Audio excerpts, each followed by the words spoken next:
Good evening. It is October 28th of 2018, and I wanted to make a video today about some sources for the pre-tribulation rapture that I find are good and help people understand it better. One thing as Wesleyans that we don't agree with some of the pre-tribulationists is the idea of dispensationalism, which it's a way of chopping up the history time chronology into different sections, such as in the Old Testament versus the New Testament. That's probably the primary one. In order to come up with a different plan of salvation. So, dispensationalism is not something that we in the EPM ministry subscribe to or believe in. And so we can keep that out, but you're going to see some books that we bring up and some videos that are going to include those teachings because it's a popular thought within the circles of the pre-tribulationists. But if you are able to cut those things out, which we've found it's very easy to do, then you can still stay in step with the scripture and keep accurate, okay? So before me, I have some of the sources laid out here for you of some things I found very helpful. What got me thinking about this today, this presentation, is this video right here. It's called In Defense of the Pre-Tribulation Rapture. And it was done by this man here, Dr. David R. Reagan. And he is answering a video clip that was done against, a 4-hour video actually, against the Pre-Tribulation Rapture by a pastor in another ministry. And but the heart of one of their contentions, there's 4 basic contentions in that video that he was critiquing, but one of them came along the lines of this. Where did we get the rapture from? We can't really listen to that teaching as accurate because it just derived with what they kept referring to in the video. This lady here, Margaret MacDonald, and her, what they called a demon-possessed vision. And, obviously that's nonsense. So this book here, David McPherson, he had seen a source himself years before that held on to the vision that Margaret MacDonald had. And he read it himself, and then it went into the background, and then he went and found the source again, and he brought it to light again for everybody to read. And this is the argument from those who don't believe in a pre-tribulation, premillennial viewpoint, that Margaret MacDonald had a vision, and this was the place where John Darby, who actually came up with the his understanding of it, was already developed by 3 years before this vision even took place. And so it's not accurate to say that, and you can't prove that he had any association with her writing. But, McPherson's point, Dave McPherson is the author of this book called The Incredible Cover-Up, where he quotes MacDonald's vision, actually does not help his cause whatsoever. It's the argument from the Calvinist branch or the dispensationalist branch to try to make it seem like Margaret wasn't talking about a pre-tribulation rapture at all. And so that's how they try to get around McPherson's argument. But the truth is she was talking about a pre-tribulation rapture. And he was accurate in the video to discuss it as a partial rapture because she did believe in that viewpoint, which is one of the best contentions of why I'm making this video. Because if you are an Arminian, you are a partial rapturist. The history of the American Holiness Movement has bequeathed to us the teaching that, not dispensationalism, but the idea that there's a pre-tribulation rapture and that it's only to those who are sanctified. That's what the partial rapture means. It's to the Spirit-filled believers, not to all believers. The only exception would obviously be those who do not know better, who had not heard that message. They also would partake in the rapture, which the only verse that stands up for that picture is Daniel chapter 12. Where it says, all those whose names are written in the Lamb's Book of Life. Every other verse in the scripture, Matthew chapter 24, every place in the scripture is brought up, Matthew chapter 25, Luke chapter 21, every place it talks about being blameless or having your oil full, or, you get the idea of the Spirit-filled only going in the rapture. Even the virgins, their lamps were going out. They weren't out. They weren't sinners, okay? They were going out. So these were actually Christians who were left behind because they were not Spirit-filled, and they knew better. They had the opportunity to have been sanctified, and they didn't go through with it, and so they missed out on the rapture. So here's my contention in short. The scripture says in Acts, quoting Joel, and this is Peter's preaching, that both men and women would prophesy. And then it also talks about there will be visions given. And so you can see that this is a biblical idea that McPherson is critiquing here and saying MacDonald, the woman, could not have had some biblical inspired vision. Well, she did. If you actually read through the book and the actual quotations that are related to her actual life, she was a godly woman. She's a holiness preacher.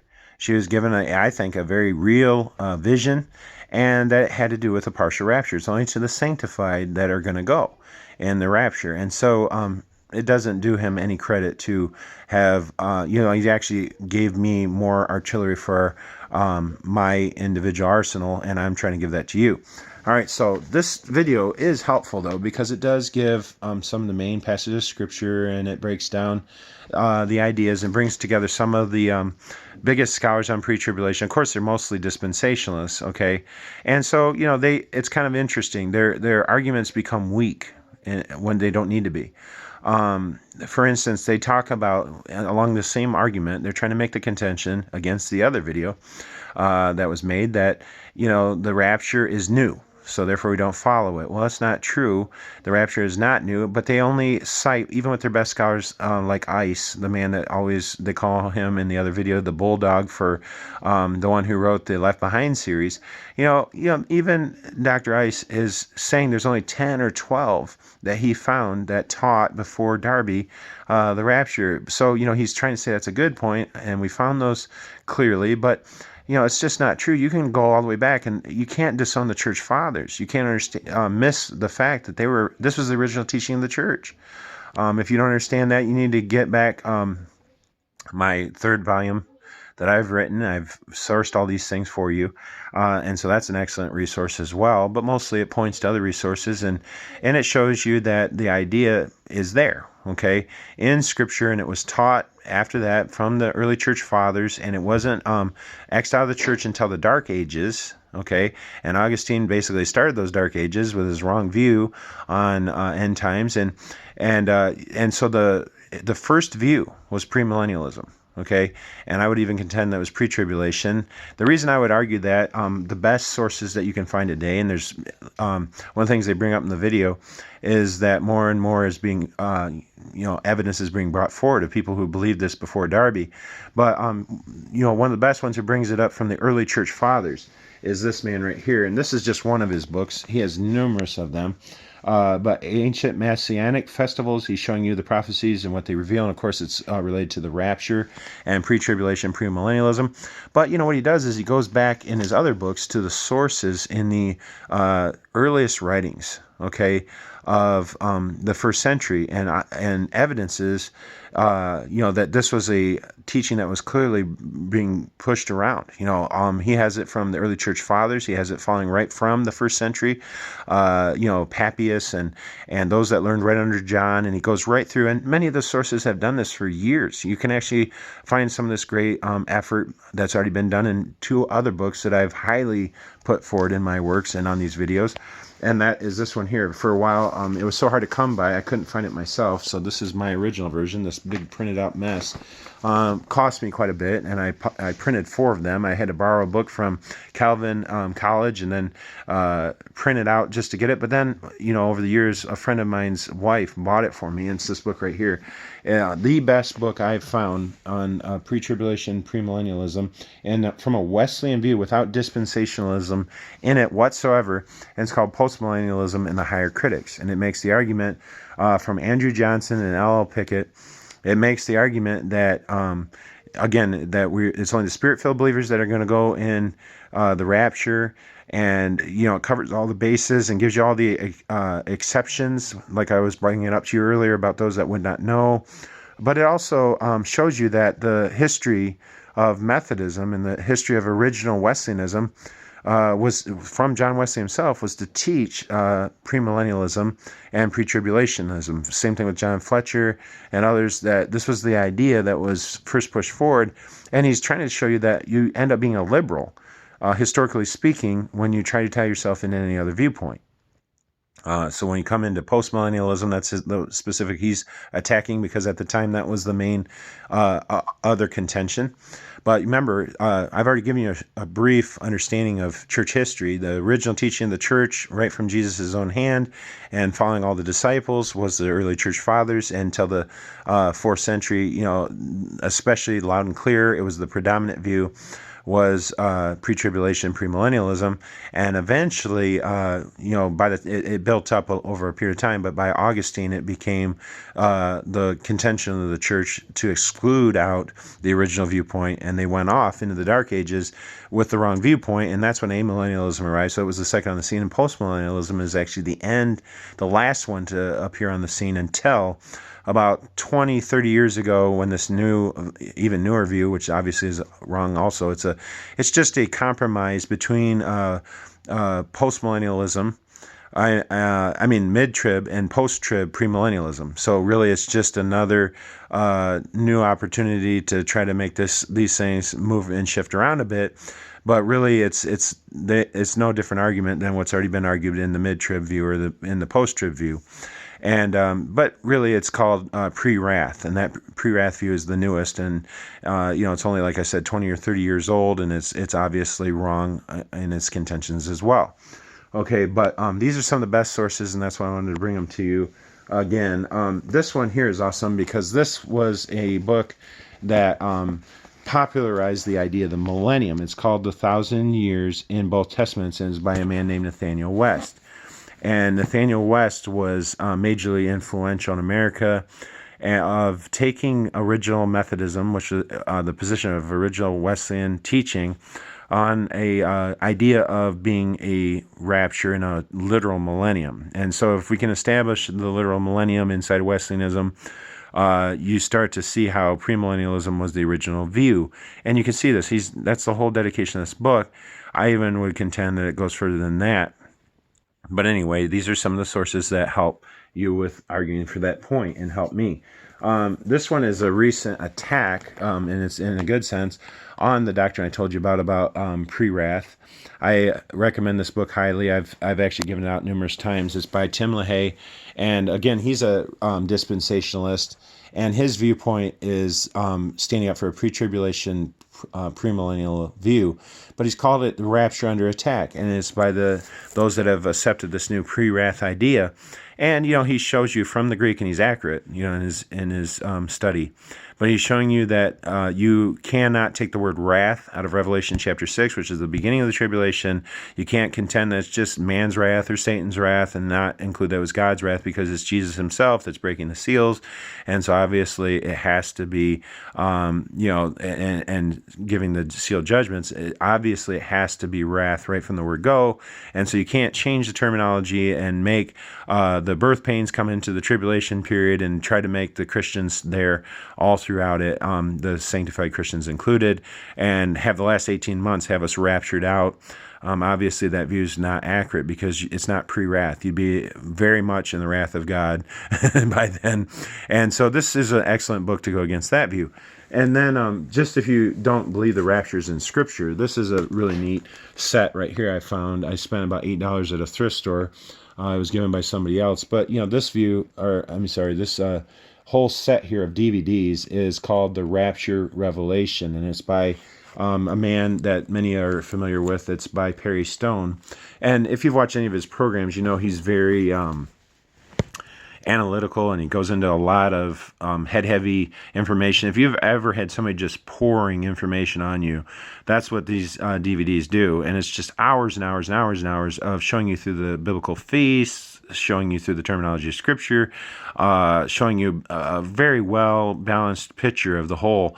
There's a few things that I disagree with him upon, on that are smaller, that don't need to be emphasized, and that he does. But he does get it right that you need to be Spirit-filled.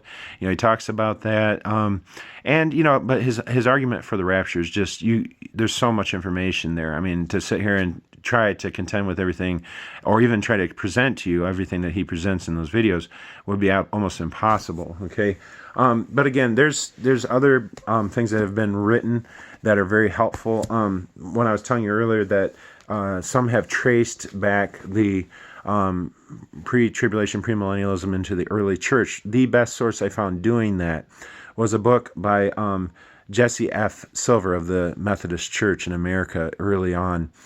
He wrote a book called the I think it's The Second Coming, and a lot of times those books have that type title. But in doing that, it's really amazing because he shows you and he sources himself well for his era. Showing you how the church, when it was in the right spirit in connection with the Godhead through Jesus, when it was doing what Jesus taught, how their practice aligned, with the teaching of the Scripture. And so really, it was really when the Roman Catholic Church crushed out the idea, tried to do it permanently, but was never able to, just like they did holiness. And that was one of my contentions I had in my third book, is that, it's interesting that the church only threw out the doctrine of pre-tribulation and premillennialism in the Dark Ages, and they threw out holiness in that same period. And it wasn't until the Reformation that you start seeing these things come to the front page as loud and clear, because it was not permitted. And you weren't permitted to study the Scripture for yourself either till then. And you can see why the devil would do that. He'd lock the church up in a lie and try to keep them confused about this for years and years and years. But see, isn't it interesting? See, I used to think that Wesleyanism was one thing and eschatology was another. We didn't really have to answer all the questions there. And that holiness and end times are two different separate categories. But I found out through these studies of John Wesley especially, and going into the work of the original teaching of the American Methodists, and even earlier than that, and then going all the way through the American Holiness movement, I found that this is the original teaching of Wesleyanism, okay? And that's proven probably in one of the most neat ways, at least in light of the DVD that I started showing you, because there's a book, which actually I think I left it downstairs, but it's very famous. It's by a man named Blackstone, and he wrote Jesus is Coming, or something along that lines. It's a short title. But the book is famous, historically speaking, because what it does is, obviously it has the one weakness of standing up for dispensational, concepts, and so does Reverend Godby's commentary, which is another excellent source, but it has the same idea of dispensationalism in it. There was a little bit of a leavening of dispensationalism inside the American Methodist and American Holiness movement, later on, but it was not there originally. And it's not necessary. You can see that with L.L. Pickett and Andrew Johnson and others, that they don't go with that framework and that way of thinking at all. Okay, and so you can keep all that out of it and still end up being an Arminian and still believe in a pre-tribulation, premillennial viewpoint. And so these are some of the best sources that I have. But in that book, Blackstone presents the arguments for the rapture, gives you reference after reference all throughout. It's just scripturally based. Everything is scripture. And he gives you charts, and he gives you so many other things. But what's so neat is that even in this Calvinistic video, that was the only Arminian one that had to make the front page, because, he was talking about the big hitters, like the Left Behind series and Hale Lindsey's books and so forth. And amongst those, he had to list Blackstone's book that stands up for the coming of Christ and the rapture as a pre-tribulation viewpoint. But, he doesn't really emphasize so much, which he doesn't agree with because he's Calvinistic. He doesn't emphasize that this man also taught the partial rapture. And so, again, I did this video largely to say that McPherson's book did nothing but really add to the point that the original view in Wesleyanism, and this lady was definitely Wesleyan. Margaret MacDonald's view was definitely Wesleyan. She hit the nail right on top of the head when she's teaching that you need to be sanctified to go in the rapture. And this is a vision that was given her in the midst of a revival outpouring. It wasn't satanic at all. You're goofy if you're reading that. If you read the context of this and what took place, you can see that God did what he said he was going to do. He's going to give visions that confirm what he's already revealed in Scripture. And that's how you know if a vision is true, by the way. And Christians historically have had these. John Wesley often referenced people who had visions in his day about hell or about experiences similar. And he confirms them. He even brought up earthquakes and showed you that this was a true instance of the wrath of God. He's interpreting the signs and the wonders of the time, in reference to the end times. He was trying to help people be prepared, ready, alert to the truths of these matters. And so, like I said, he didn't do himself any favor by quoting her direct line and saying, oh, this is an original book that helped influence the focus back on to, the rapture as the first thing or the next thing that's going to happen on the eschatological clock. He's dead right, and that this lady had an influence, and that was accurate, and that you can sense it when you study the work yourself. And to sit there and try to say, oh, it wasn't even there. I mean, obviously it is there. And she teaches it very clearly, as did these others. And again, when you go back, the original teaching of Wesleyanism, the original influence, all this does is confirm it again. A whole nother means is that, it's a partial rapture. It's to those who are sanctified. The only exception would be if you're a person who has not heard that, had not that revealed, because you can only walk according to let you know. If you're in that category, you'll be treated similar to a baby who never gets to the point of understanding their need for salvation. God will finish this work. And Wesley taught that. He said it would happen in this lifetime. You can check Ken Collins' work out in his many books that he's written, especially his most recent 2009 one on John Wesley. That book also teaches the same idea that Wesley was saying, if you don't know better, God will finish the work before you die. And obviously, if you go in the rapture, you're going to escape death just like you see the others do. And but you're going to be glorified, when you come back. And so the idea definitely is there that you get purified in this lifetime, and then, which is entire sanctification, and then you can, just like First John teaches in chapter 4, you can have confidence, and not only that, but you're going to have this blessed hope, you're going to have this idea, this rapture experience that the Scripture defends, and you're going to have it to escape all, just like Jesus taught himself, that's going to take place on this earth. It's also taught by John in Revelation chapter 3. It's also taught in 1 Thessalonians chapter 4, verse 17 and 18. It's taught many places in the Scripture, Matthew, over and over again, in Luke chapter 21, which is parallel to Matthew chapter 24, which talks about the idea that you're going to escape everything. Jesus said this on purpose. It's the truth. I find these sources are the best that I've come to date. That'll just give you so much preparation to be able to debate this issue with others that say it's not true. You can see that they're not doing their homework. And it's just like the idea of arguing for creation as, somehow bringing into the idea of it evolution. Today, people are trying to mix the two. And but if you aren't doing your homework, which is what most of them are doing, they just hung up the phone and said, we're right and you're wrong, you're falling way behind, because Answers in Genesis and numerous others, they're coming up with contention after contention after contention. They're doing their homework night and day to put their viewpoint stronger and stronger into the limelight of America. And, that's what's going on here. You're going to see the same thing. The more on end times, they're evidencing every claim they have made. And there have been one scholar that's brought up on the video I was showing you at the beginning in defense of the pre-trib rapture. He was spending most of his time for his dissertation in the 15th, 16th, and 17th centuries. And he was showing you way back then that it was very often used, the word rapt, or rapture. It was used over and over and over and over and over again. And by Bible scholars, and the only disagreement would be with whether the tribulation was 7 or 3 years or whatever. There's sometimes that mix up a little bit, but most of the time there's many pre-tribulationists as well. And so you can see that this was a picture. It was there well before Darby, and to keep saying that, just tossing around these fake straw men and setting them up and then knocking them over and over and over again. It's not accurate, and you're not doing your homework. And so you need to look into these things. I'm telling you, these are awesome sources. They'll blow your mind how accurate this is and how Wesleyan it is as well. Thanks.